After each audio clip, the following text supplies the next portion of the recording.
Welcome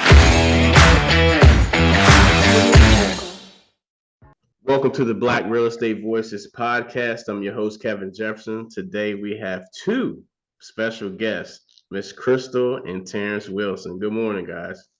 Good morning. How are you? Doing well. Doing well. Doing great. That's good. That's good. Crystal, let's start with Crystal. Tell us a little about who you guys are. Yeah, so I'm Crystal, WilsonHouse Realty. The associate broker, but mainly my position here is the chief operating officer. So basically, I just oversee all the operations and everything that it entails with the money that comes in and out, paying out commissions to the agents, being the go-to person, the backup go-to person when Terrence is not available. Just really making sure that all the systems that we put in place are working well. Being the face, going out in the community, meeting people. I serve on the board this year for the Sales and Marketing Council for the Home Builders Association in Greenville as well. And so I've been a licensed real estate broker for about 2 years now. So I've been enjoying that. I don't do a whole lot of sales now because I do more so day-to-day managing of our agents. However, I am the main listing agent in the office. Gotcha. Man, Terrence, so she gets your check at work and home. Every day. She cuts your check, so you can't even say, well, babe, I'm a little short. Like, she's like, right, exactly. No, Terrence has his way of making money. He gets money outside of that. But I do, if it comes in this avenue, I do see. Oh, man. And I do want to say that I am a mother of 3 teenagers. So I have a 16-year-old, 17-year-old, and a 19-year-old. wow.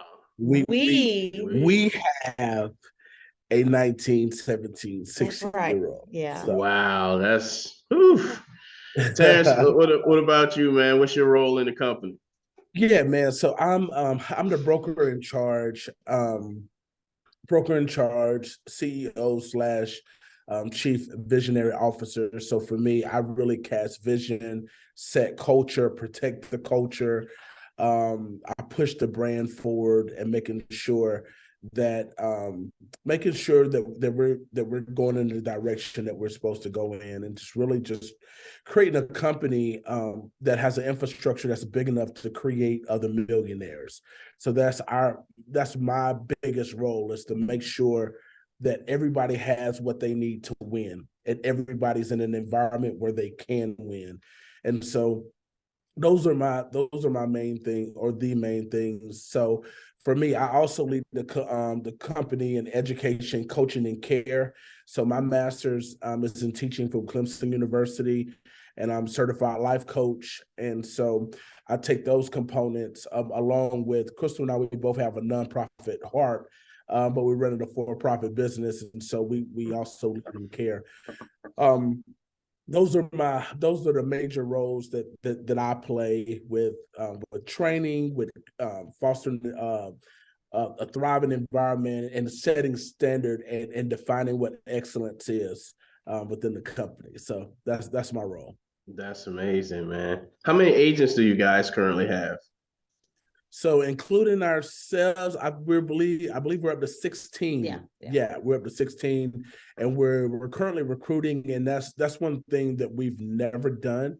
So this is a new space for us. Got you. So let's kind of talk about the journey into real estate. Which one of you got into real estate first? Terrence did. I did. Yeah. Okay. Yeah. And what did that look like? Yeah, man, interesting story. So as I just stated, Crystal and I, we both have nonprofit hearts. I was first I was I served in the United States Air Force, which is totally served first. So did 6 years in the Air Force, got out during the best time ever, right? So I went into a recession right when I got out. So really struggled to find a job. And long story short, eventually finished with my bachelor's in business management, and then, struggled in the job sector, got into got into teaching. And so I started teaching middle school, world history, while pastoring at the same time. And so Crystal, she was working in a nonprofit, and we were really struggling. We were really struggling financially. And so while I've always been a great husband and a great father, once I got out of the military, it was a real big struggle with providing for my family. And so we had to close the doors of the church, and teaching just, it was a lot. I was great in the classroom, but I didn't like the bureaucracy. And so it was a lot of struggling, trying to figure out our way, or trying to find my way. And I got a call out of the blue from this guy by the name of Greg Branham, Keller Williams, Greenville Central. And he said, hey, somebody gave me your name. And I still today don't know who passed my name along, but the rest is history. And at that time, man, I couldn't even afford to pay for the class. We were struggling so bad. And long story short, they said, listen, we'll take care of the class and we'll take it out of your first commission. And the rest is history. So how long after you had started in the business did Crystal join you? Yeah, so I started doing deals. I'm not great administratively, so Crystal actually jumped in immediately because she didn't want me to embarrass myself and messing up stuff administratively. So she started helping me as a transaction coordinator.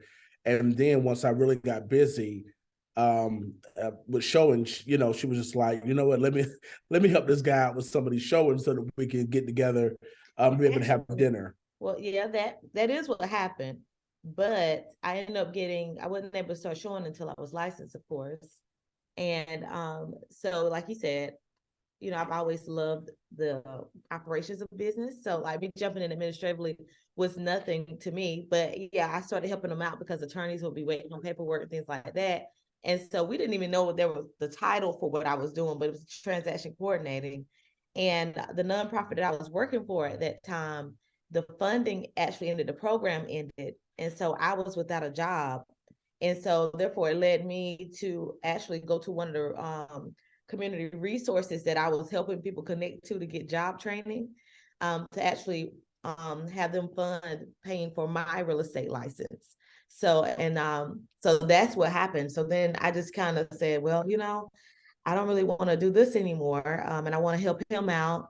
And so once I got licensed, I started just being really his showing assistant, because he was just making it rain really with all the people, with his message just touched so many people. Once he figured out how to really put it out there in a way that, was him, when he started presenting himself out there marketing, not sounding just kind of like everyone else, then everything took off. And so I was just there just to really support him and everything.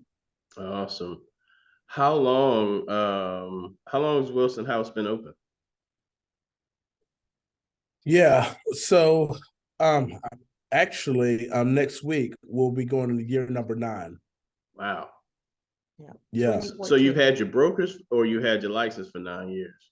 Had my license for 9 years. And Okay. so we've always we started the LLC. Does that make sense? And Yep. So even though I was with Keller Williams and Only Way Realty, I was at different brokerages, we've always branded ourselves as Wilson House. It's never been We're WilsonHouse Group, basically, because Yeah. you have Realty, but our LLC, we established it in 2014, and we became a brokerage in 2018. Yeah. Okay, cool. Yeah.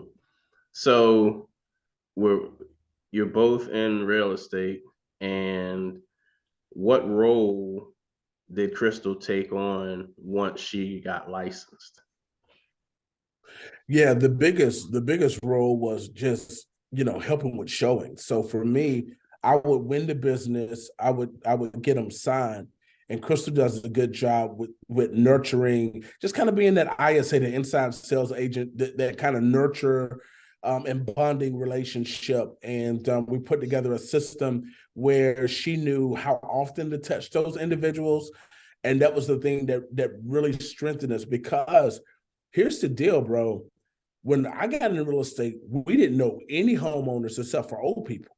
That's it. And they wasn't moving. So they were the old school people that had, still had the shag carpet and paneling walls with the new stainless steel refrigerator that stuck out like that. The only thing they had to do was a stainless steel refrigerator and, a new plasma TV. You know what I'm saying? And so, man, I hadn't said plasma in a long time. But anyways, so what we had to do, bro, we had to start manufacturing buyers. So Okay. we built a pipeline of people who didn't have a clue. We were just trying to get people to raise their hand. So they didn't know where to start. And so that's why we built the company off education, coaching, and care. And so Crystal really stepped in that middle part, that once I introduced people and once I showed them how to do it and I gave them a game plan of how to do it, Crystal really managed that database well. And really, I really credit her to the most of the success here because of that. Gotcha.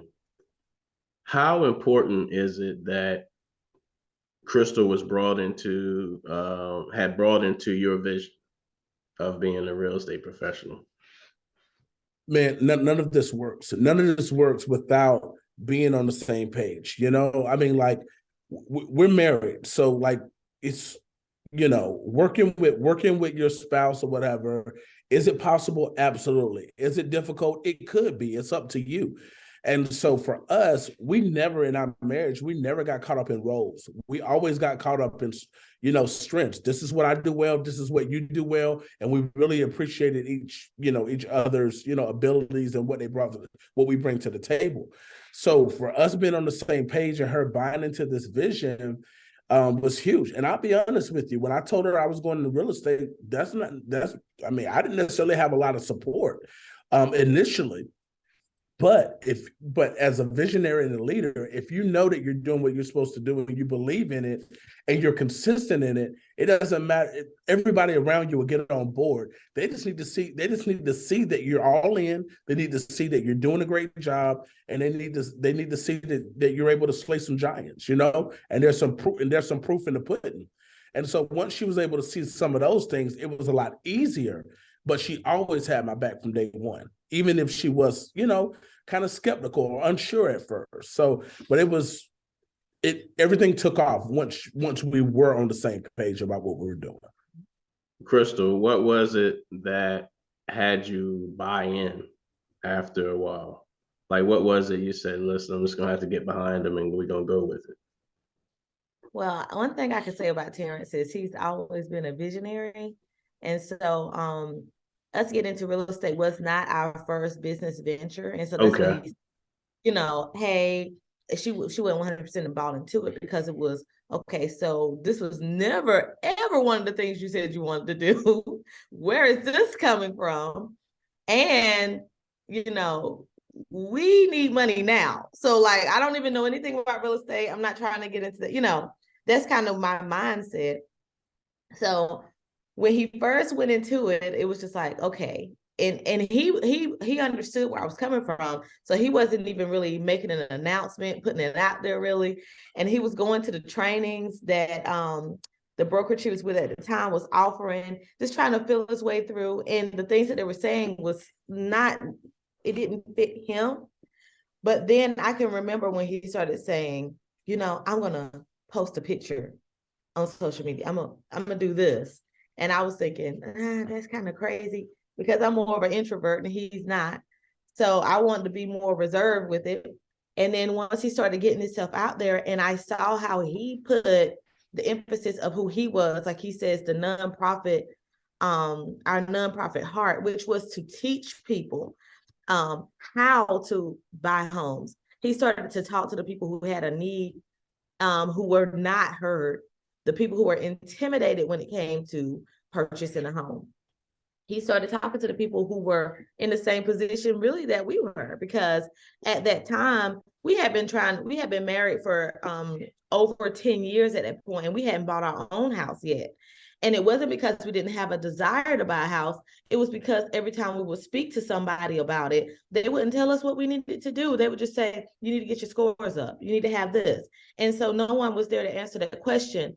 But what happened is Terrence began to interview lenders as to what it is they wanted to see, what people needed to have.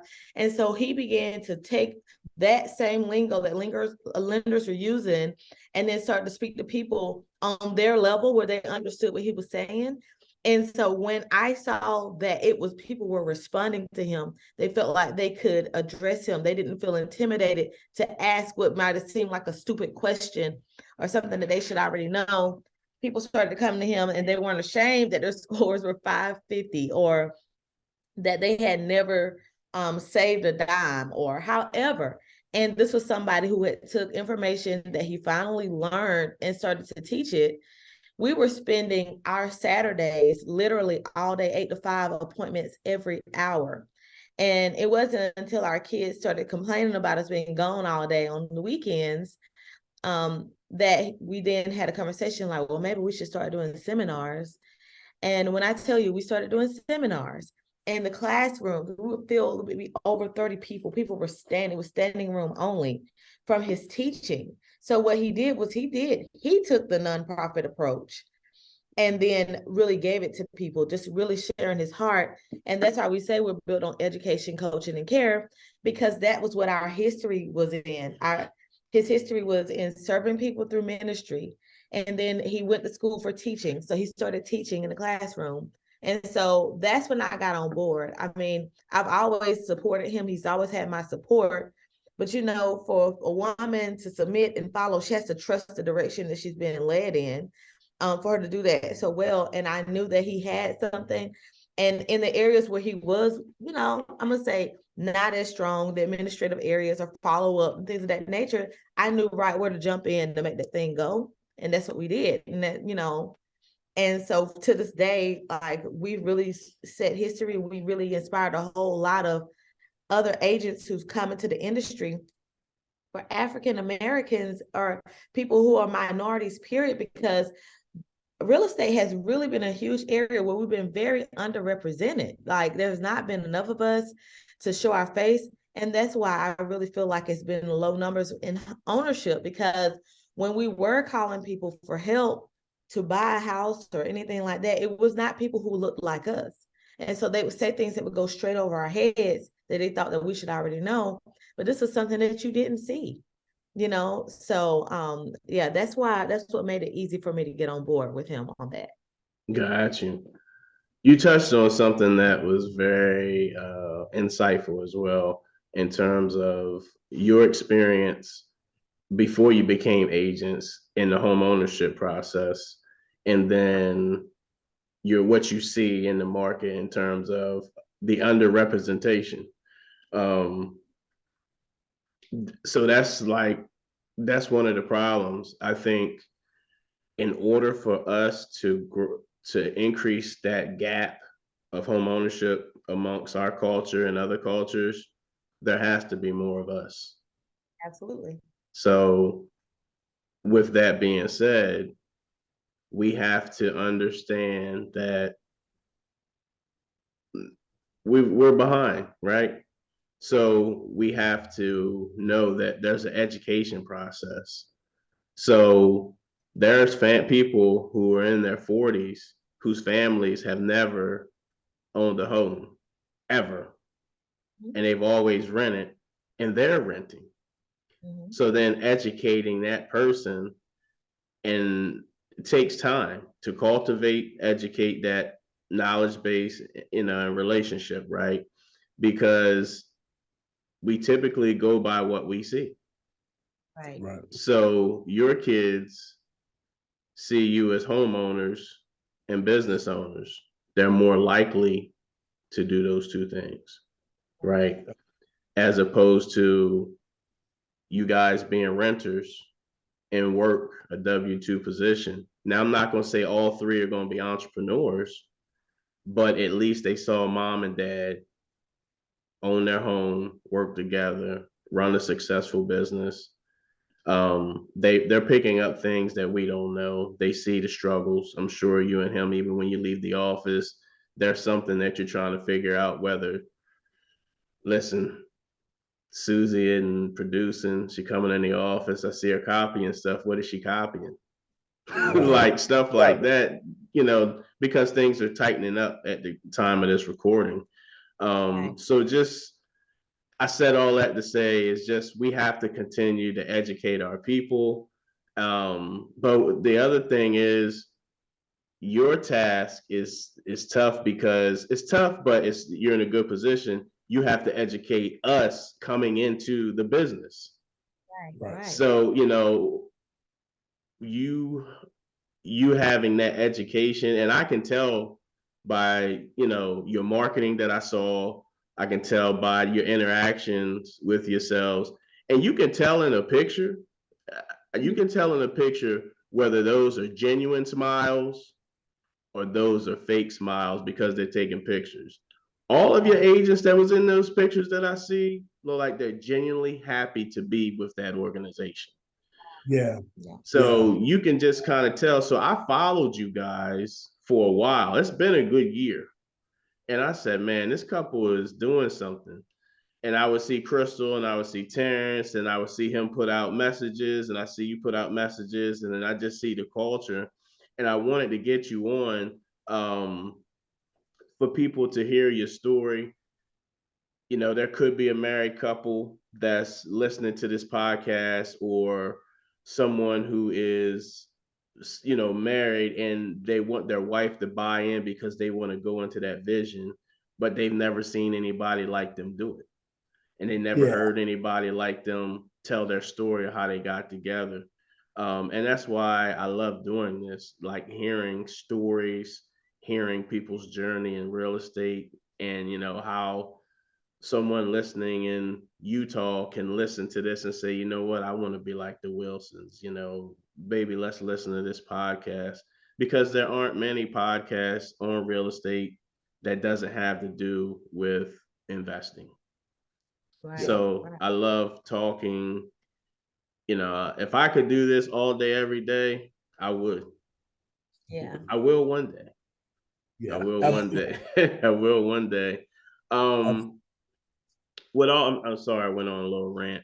But with all that being said, what type of agents do you guys look for in terms of culturally? When I say the culture of the business, not their culture. Yeah. So important. Yeah, it is very important. So the first thing is that you have to be willing to build a people-focused company, not a money-focused company. Like, people just want to come in, grind, want to make real estate a hustle. It's all about the money, and and that's what we see. But for us, man, it has to be a people-focused company, because we got one business philosophy here at Wilson House. If you take care of people, money will take care of itself. And that's it. And so for us, like, going back to what you said, if there's a couple in Utah, Montana, California, wherever you are, man, listen, even though real estate is a sales-driven industry, what we realize, we've made Wilson House a service-based company. Yeah. So the reality of it is, if you serve a need and you can solve a real problem in the earth, you'll always get promoted. And whoever brands themselves the best is going to win market share. So with that being said, if you lead with impact, you will have influence. And if you have influence, you will have income, period. So for us, what we really want to see, we want to connect with people that really share our values and fall in love with our vision, because we only want to work with people that want to work with us. So people-focused companies, we would like to see people who have ran a small business, or who have a track record of success, not necessarily in real estate, because really all of our agents have been brand new agents who were either in school or just licensed. And so we're very proud of the fact that, we've taken people who've never been in real estate, and now they're averaging 1.7 million.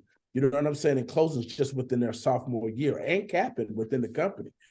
So for us, people-focused business, track record of success, and people who have some sort of experience in small business, whether it's Avon or side hustle, because it's tough for W-2 people to step into this world where you gotta hunt to eat. You know what I mean? You eat what you kill, type thing. And so people want the freedom, but freedom has a huge cost. And it takes a lot of self-management and self-leadership and self-control to be able to handle all of this time that you have, and take the discipline to do the money making activities. So I know that was a lot, but that's what we're looking for. Got you. How many Black brokerages are there in Greenville? Um, I can only think of three or four. It's at least 5. Yes, At least five. it's at least 5. Yeah. Yeah. Do At you least guys 5. ever have conversations, ever get together? Is it that type of relationship, or? No, but when we see each other, everything is good. Like that's one of those things there. I don't think there's a huge competitive nature. We all look out for each other. Like if one of their clients call or come over, because they're unhappy, we typically try to do a good job by reaching out to those brokers and say, hey, listen, one of your folks called. Just want to let you know, I'll let them handle that with you, but you may want to give them a call. So we make sure that we do everything we can to to keep those healthy relationships, because we want to see everybody win, and there's enough space and enough latitude, to do it. Gotcha. Do you guys know offhand what your volume sold was as a company in 2021? Yeah, so we contracted over 34 million in 2021, and we closed somewhere around 32 million. So we ended up grossing $1 million for the first time in a calendar year. So #MDC. And what's your volume like this year? This year, honestly, man, I don't know. And I'm embarrassed that we didn't look those numbers this year. We just haven't looked. This year has been so different. It has been very different in nature.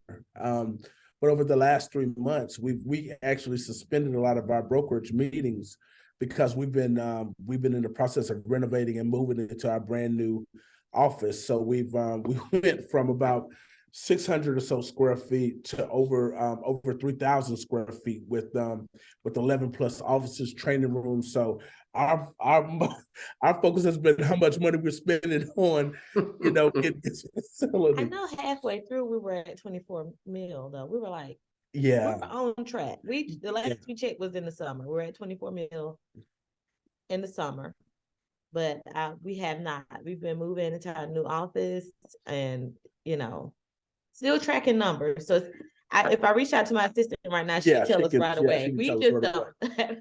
Yeah, Gotcha. Yeah. We know that 80% of our agents capped this year again. So we know wow. we're doing business. Gotcha. That's one thing for sure. They've capped, and so yeah, we're doing business. We're definitely moving and shaking over here. Got you. What type of system do you have in terms of educating that new agent? Like what do you provide to them so that they can have success? Because 1.7 million, even in the higher price points, is still a lot of real estate. I know people listening may say, well, agents are doing 10, 15 million, but the average agent isn't doing 1.7 either. Right. Especially not a new agent. Right. So well, before he goes into detail, one of our strategies is with brand new agents, we do like to bring them in as a cohort. So that's number one before he goes into like line items. We found that that's most effective than more so than letting them sprinkle in, so that we know that they're getting they're being we've been attended to. We're being very intentional about their process of going through the things he has laid out. Go ahead. Gotcha. Yeah. So to be honest with you, I think the success comes with and this is going to sound crazy, but really helping them to find themselves within real estate. Like instead of saying, oh, this is how you do it. Well, that's kind of an absolute statement, right? Because when I was trained or whatever, like none of that stuff worked because it wasn't me. So what I can do is I can show them, I show them how we do it, and they can eat the meat, throw away the bones. But we're very intentional about bringing other people in that do it totally different than the way we do it. And so instead of doing big conferences and things like that, every quarter we bring in a different person that looks different than us, that sees real estate differently, so that like when their first 2 years, they're being shaped by a myriad of people. Now they understand lead generation, but when I present it, I help them to put their personality, their skill set, and I give them pretty much a buffet. And I ask them, which one do you like best? Because you're only going to be consistent at the thing that you like and the thing that you're good at. And so we try to help them to discover that as soon as possible. So I know that that's different, and everybody wants to say that, hey, this is the funnel and do it this way. But that's the one thing that that put us in a chokehold. Really, we couldn't move forward pretending to be somebody else. And so we want everybody to be their individual selves. And that's part of when we say someone who's necessarily has tried a business, that alone would help you kind of say, this ain't me. I don't, you're able to identify who you are and not, I want to be like her, because you're not her. You're not me. You're not him. You're you. And, and people are going to flock to you because of who you are. And people can tell commission breath. They can tell when it's just a hustle. They can tell when it's just, I'm just trying to get this money. Let's just get, they feel that. And so when we say people focus companies, we mean that. We don't want anyone attached to us that if it's about a hustle. We know everybody got to have money, answereth all things. That's what the Bible says. So we know it's the root of all evil, but we know it also says that it answers all things. We have to have money. That's what makes the world go around. But that's why our philosophy is, if you take care of people, money will take care of itself.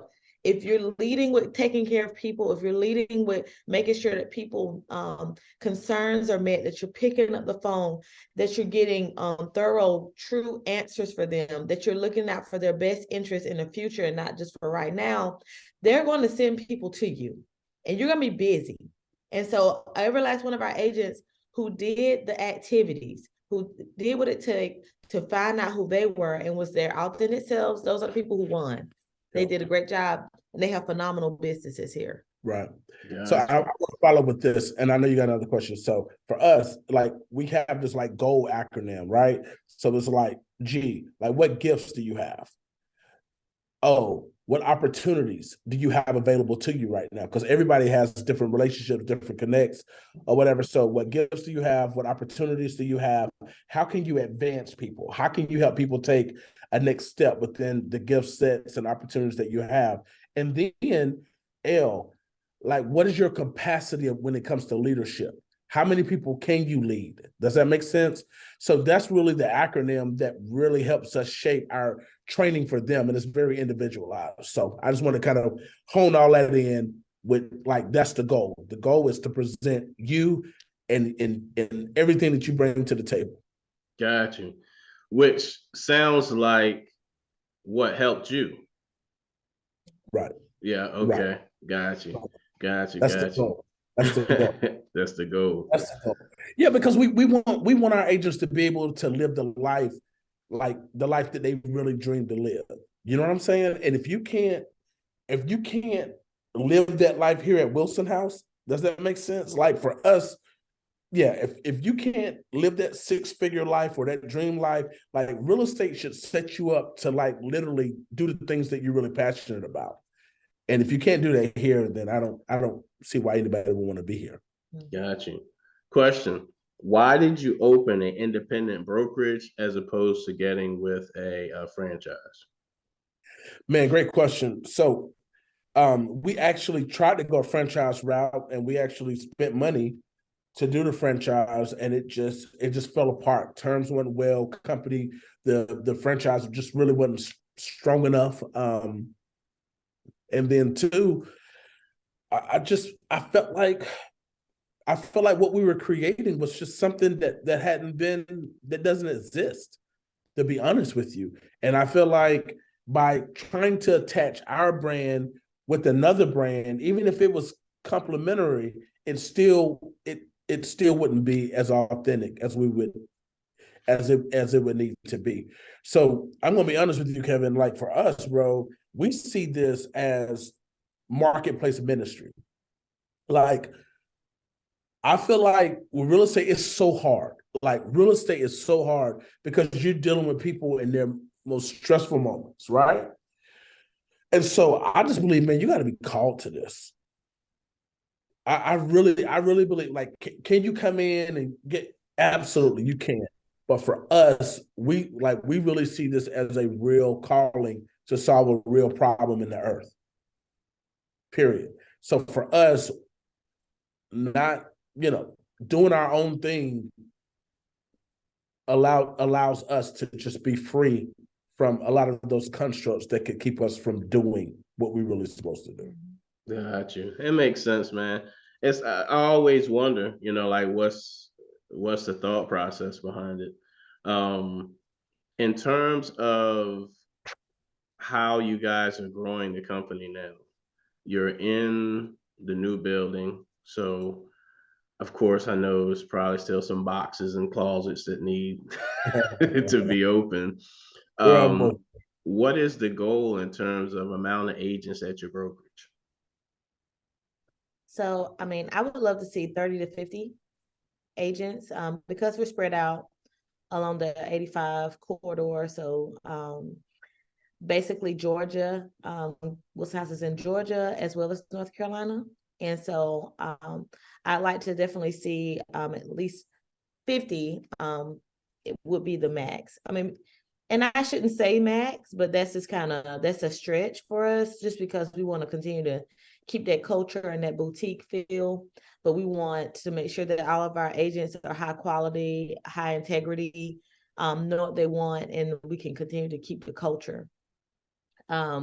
We are excited because we are in 2023, we're going to be, we're launching our real estate school, real estate academy. I thought you were going to tell me y'all gonna have another baby. Nah, we ain't. So a lot of people are doing that. I'm good. God bless the ones who does. Yeah. So that is another baby though. It is. I'm really excited about it. I don't know if I'm more excited than Terrence, because I just know how much he loves to teach. And so, I'll be a good substitute teacher. I just basically mimic whatever he does. Because like I said, I'm an introvert, but I know how to come into a room because of him. And I know how to command a room because of him. So we'll step in, but I'm really excited about it because, like we said, there is such a need for more people, of minority to be in this industry to make sure that people own real estate because God is not making any more land. He's not making it anymore. So we got to own a piece of it so that we're able to make a difference. And I know a lot of people take real estate classes just to understand real estate. And so we'll be able to go beyond just the licensing courses with just teaching what people want to know and need to know about doing real estate, even down to the investing piece. We are really doing a huge push in 2023 to recruit agents into the office. We're looking for people who have, experienced agents, but who are maybe stuck, who've tried at it and they're just like, this isn't me, it didn't work out, but I really feel a call to do it. So that's what we really want to do as well. So I'm really excited about that. So what do you think you could add to an experienced agent aside from the commission split? Man, that's a great question. And I'm going to be honest with you, man, I really hadn't thought about that a lot. But I think the thing that we add to anybody that's here is family, to be honest with you. Like, you're not on an island. That, like, literally, if you're an independent agent here, you actually not only feel, but that you've got a team and a machine behind you. Yeah. Does that make sense? It does. That everybody's business feels bigger because they're here, and they have something to actually grow into. And so, yeah, man, they're just not by themselves, and they're not on the island, and so, yeah, that's the biggest thing I think that we could ever offer anybody is Our experienced agents, that is exactly what they wanted and needed, just to not feel like a number in this huge, massive brokerage that has a huge name, but then, they call the broker and they're inaccessible, or they don't even know who you are, so that's what we can offer. And experience opportunities. Yeah. So there's a lot of broker people who are in real estate, they don't have a desire to start their own brokerage. And we're okay if that's the case. And we always tell everybody, just be honest with us about what your goals are so that we know how to help you prepare.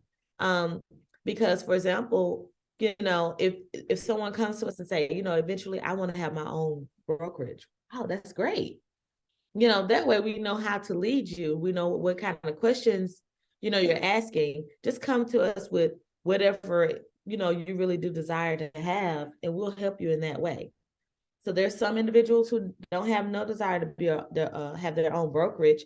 They just want to be a real estate agent. They don't want the responsibility of the overhead. And there's some people who have dreams and aspirations to be their own Wilson House one day. So we want to help people in whatever aspect that is. And so, I have to always remind people, guys, you have to remember that Terrence and I never said, oh, one day when I grow up, I want to be a real estate agent. We're not in competition with none of you guys. right. If that's your dream, your desire, go for it, But we've just really taken it, like you said, Terrence said, this is marketplace ministry. It really is for us. This is just the avenue and the place that God put us, and this is real estate, and we happen to be really darn good at it because of his goodness and mercy. Right. But if that's what you desire, that's your heart and your desire, then we're going to help you. We're going to share all the hiccups and the setbacks, what to expect and what you need to do, and how to be prepared for it, what makes a person successful in this industry. And even if it's not even real estate, we've done several other businesses. We can help you. We just love helping people. And the way this is set up, we actually get paid for it now. So exactly. But my thing is, and we've had some agents to talk through that, and I'm like, well, how can we create a space here? Yeah. So that like what do you want to build, and is it in line with what we're doing here? Because honestly, I don't mind getting out of my seat and getting out of the way. That's one thing that doesn't scare me. I don't have to, we're not opportunists, and we're not hungry for position. Crystal and I, we just want to do our part, whatever our part is. And if our part changes, we're okay with it. We're okay with that. So yeah, I'm okay with somebody else being broker in charge. Got you. What does the next 5 years look like for Wilson House? Oh man, now that's the easy part. That's the easy part. So the next 5 years, is that we're building houses. We're actually in 2023 launching Wilson House Construction along with the Real Estate Academy, and so we're going to start controlling the asset. And so we're not going to continue in this industry going by industry terms. So we're going to determine. We're not settling for 3%, 6%, even 7%. So we're going to be able to just become a more sustainable company by controlling the asset and becoming the bank. And we're doing this, we're doing this in a very unique fashion that we're gonna be a company that brings along our past clients, because we wouldn't have been able to be here without them. So we're gonna allow them to start being a part of building houses and investing in projects with us so that we can build wealth within our community. So while we're starting with single family homes, we're going to move into multifamily and start building mixed use spaces between 2023 and 2028. So within the next 5 years, we'll be delving into those larger projects and creating passive income so that money stays within our community, and our past clients are not just building wealth with the one asset that we help them to get into, but they'll be able to leverage that equity they have in their home to be able to invest in bigger projects safely. Not just with, hey, this is how you do it, but hey, let's do it together, and expose them to the commercial side of things, development side of things. And we're just super excited about growing our community together. Because we've always said that the greatest asset that we'll ever have at Wilson House Realty is our relational capital. So we're super excited about that. Oh, that's awesome, man. What's the best thing about owning your own brokerage? I feel like we're able to genuinely be ourselves. Yeah. Yeah. And I think that's one of the greatest things about it. You know, I would say God, family, then business. That's literally who we are. God, family, then business. And God has led us to this place. We feel like this is a called place that we're in. And so we want to continue to do just that, to reach people, touch people, change people's lives. And in the way that we're doing it. So we have so much fun. We have a great time. I mean, we love God, and there's no buts.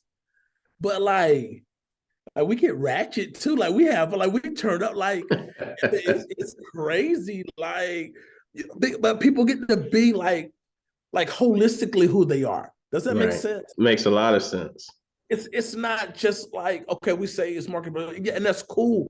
But like this, it's crazy. Our monthly meetups, we're doing everything from going to Top Golf to painting to you're having house parties to playing Uno, and you know what I'm saying? Like it's just like when she say we get to be ourselves, but we watch this now. This is so powerful because like free people. You see what I'm saying? And so when you get here and you become a part of this, that's what's unlocked in you. That you literally get to be 100% of who you are all the time. And you're always accepted, you're always loved. And like if you're having a bad season, bad slump, that's cool. There's so much encouragement and bucket fills. Like does that make sense? Like that's what's so dope about it. That when you're down, you're going to get encouraged. You know, when you're up, you're going to get celebrated. Mm-hmm. And even when you're in between and you feel like you're not noticed, somebody's always trying to pull you in to say, hey, come along on the show with me. Or, hey, I got to leave. You know what I'm saying? You need it just to get somebody going again. Like, I'm sorry. Wilson House Realty is so dope, bro. It's so dope. I love it. It doesn't feel competitive. Right. We're all winning, but it don't feel like we're in competition with one another. And that's what family is. Right. That's like I told you, I've never met you in person, don't know you outside of what I've seen, but what I've seen attracted me to like these people. You can just tell it's genuine. Yeah, you can just I know it sounds funny, but I could just tell like it was a genuinely good company, genuinely good relationship. I don't know anybody that knows you. So I just went off of like, yeah, this is somebody I definitely want to interview because I could just see what I saw was aligned with what this podcast is all about. So we talked about the good in owning Wilson House. What is the frustrating part about owning your own brokerage? It's always that question, man. While we talk about the good, it's always that question of, man, is it worth it? Right. You know, is it worth it? Because Crystal and I, we can make way more money doing way less deals without the overhead and the responsibility and the liability. Yeah, we really could. But there's one problem. There's one huge problem that we cannot shake. And that's the fact that we're called to lead people. And I'm going to be honest with you. I tell people all the time, it's not what you do that's hard. Most of the time, for the majority of Americans, most of Americans, our job isn't hard. It's not hard. But the part that makes it hard are people. People. Yeah. People They make everything harder. Driving a car isn't hard, but it's the people that's driving around you. You know what I'm saying? Like, bro, come on, man. I know. You know what I'm saying? Yeah. Like, so people make stuff hard, but at the same time, man, that's what we're called to, and that's who we're called to. So yeah. Somebody asked me, they said, what's the best part of your job? I was like, working with people. What's the worst part of your job? Working with people. Like, you just don't, you can tell the same thing, tell the person the same thing, and then they take it to tell two different people the same thing, same way.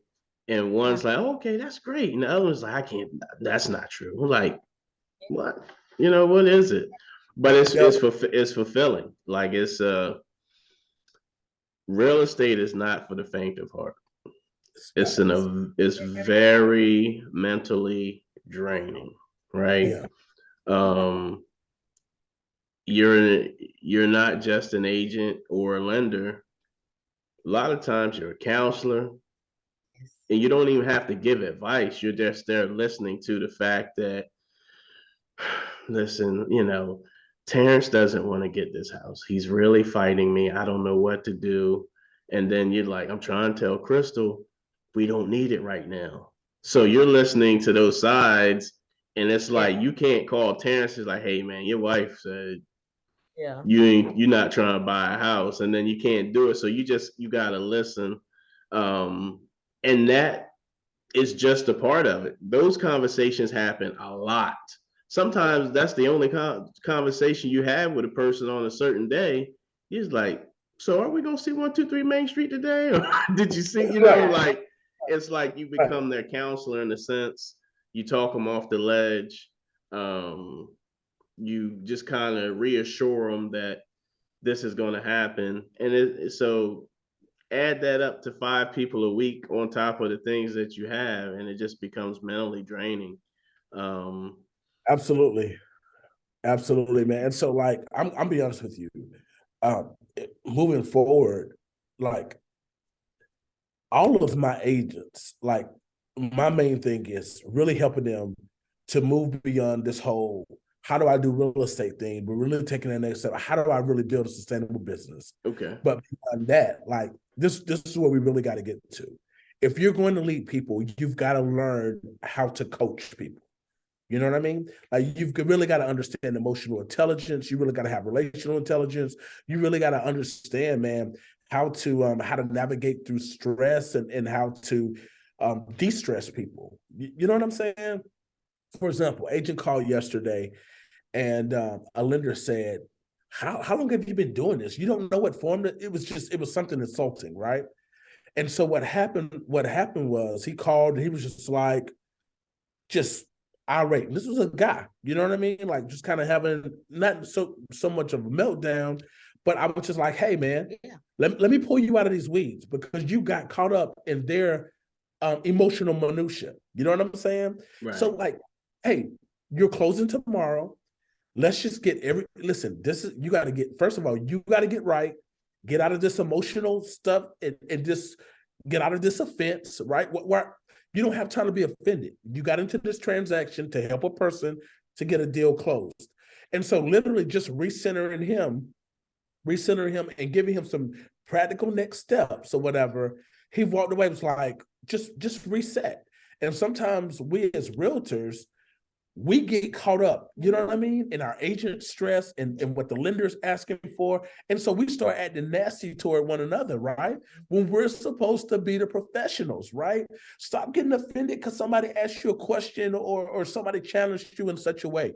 You got to remember, regardless of what side of the transaction you're on, that we're the professionals, and you got to have the capacity to be able to deflect and help people meet their goals. And don't let your customers and clients get in the way of themselves. And guess what? As realtors, bro, we got to stop acting like it's our house. We got to stop acting like it's our money. You know what I'm saying?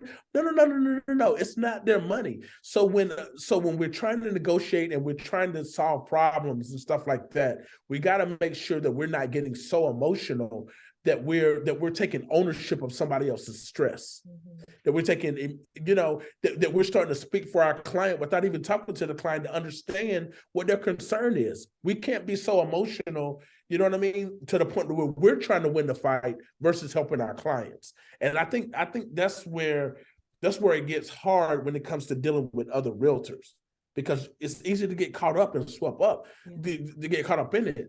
So with that being said, I think that's why you need to have solid, grounded brokers in charge who can help you, or mentors who can help you just to reset, to get everybody to their original why. Yeah. You know what I mean? So, yeah.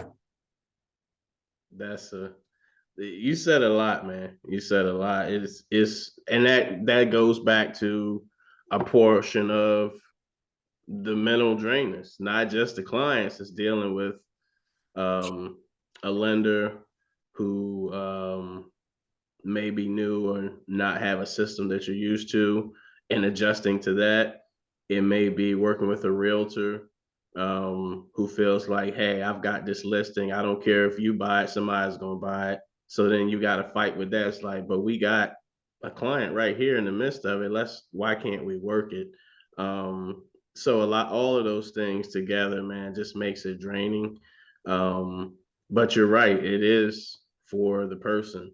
Sometimes it doesn't matter what we think they should do. Right. It's their situation. It's their situation. Yeah, their situation, even if it's a temporary situation. Yeah, bro, we'll literally have agents or whatever. Oh yeah, my client won't do that. No, there's no way that go ask them. You know what I'm saying?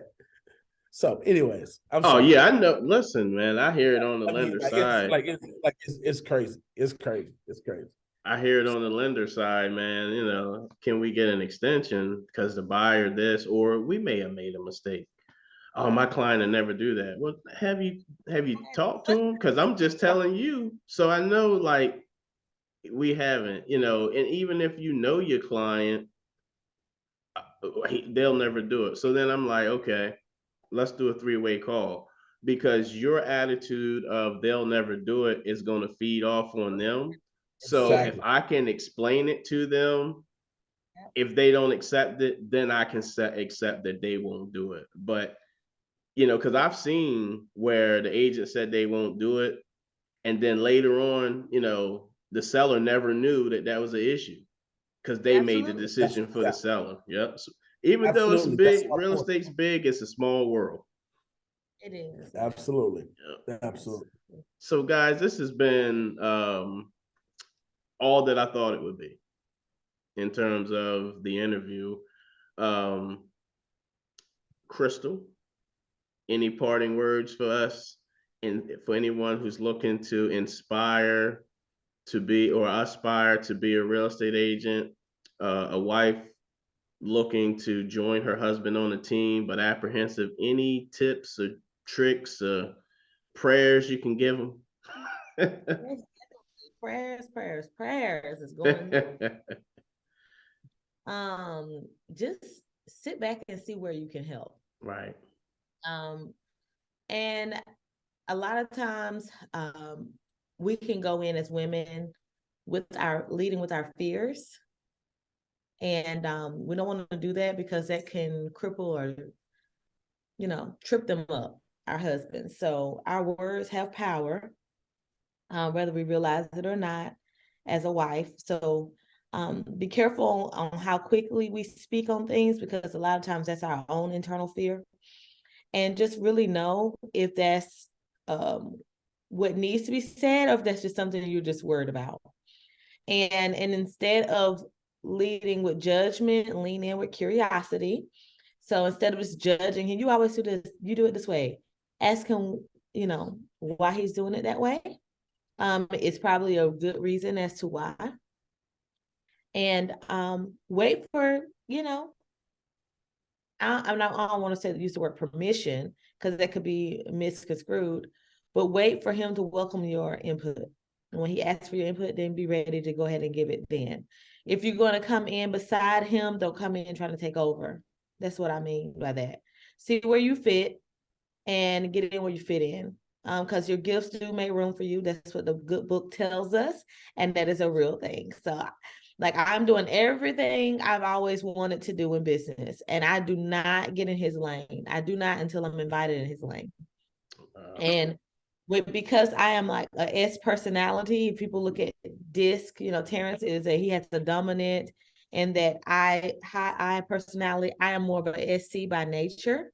And so people like myself, when he asks for my input, I always give him my response as to S personality, how I would see it, how I would perceive, how I would receive certain things. And he welcomes that. But what we don't want to do is just get in the way of what God is doing, because God has something great for couples. Like he created the family. He wants us to do great things together. I always remember to continue to pray together and always in all things, because we know one can put 1,000, two can put 10,000. So that means a married couple can put way more angels to flight. So just be present in knowing how God wants to use you, because seriously, you are needed, girl. You are needed. And I appreciate what Terrence said earlier, because, literally, I jumped in. I knew right away, like he would get all the people in his heart as well, but he's going to go on to the next thing. He's going to go on to the next thing. But I'll go behind them and I'll follow up with people and have that conversation with them. And it worked. God blessed it. And so, teamwork really does make the dream work. And that's my advice to anybody who's wanting to get into business together. Just stay out of each other's lane and appreciate each other's lane and what they bring to the table. Neither one is greater or lesser than the other. Both are necessary. Both are needed.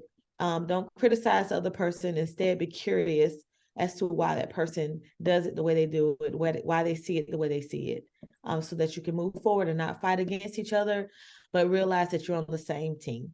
Yep. Yeah, got you. Any parting shots from you, Terrence? Man, that was so good, man. That was so good. Well, for me, the only thing that I would really say, like, you just really got to get back to, like, if you're going to work together as a couple, is just really getting back to your true why. Why are we doing this? And what are we building? I believe that the quality of your life is going to be reflective of the quality of questions you ask yourself. And so I think just continuing to ask yourself the right questions, and the better questions you ask yourself, I believe that you'll find yourself right where you're supposed to be, and you'll always have clarity of where you're going. And so I believe that, man, if you're going to work together with your spouse in anything, that there are three things that you really got to have. You got to have vision of where you're going, and you've got to have you got to be on the same page with your value system. And then the third thing is you can't lose your voice. You've got to continue to have your voice. So if you have vision, you know where you're going. If you have values, you know what's important to you, because your values help define your priorities. And then your voice helps communicate where you are in that process, and how and why you're doing things, and helps bring up concerns. But if you shut your voice, you'll lose your values. And if you lose your values, then you'll ultimately destroy your vision. So if you got those three things, then you guys can win. That's awesome. So if anyone is interested in getting in contact with you guys, whether they're looking to join the brokerage, have questions about starting a brokerage as a couple, or starting a brokerage period, or just want to reach out to you for any reason, what's the best way to contact you? You can call us. Our office number is area code 864-477-9928. And of course, you can always hit us on social media. I actually manage that myself. So If you go on to Facebook, we're Wilson House Realty on Facebook, and on Instagram, we're Wilson_House_Realty. And we're also on TikTok, Wilson House Realty. So hit us up. That's awesome. This has been the Black Real Estate Voices podcast. Your host, Kevin Jefferson. This is December. Have happy holidays. Enjoy your family, and we'll see you next year. Merry Bye. Christmas. Thanks for having us.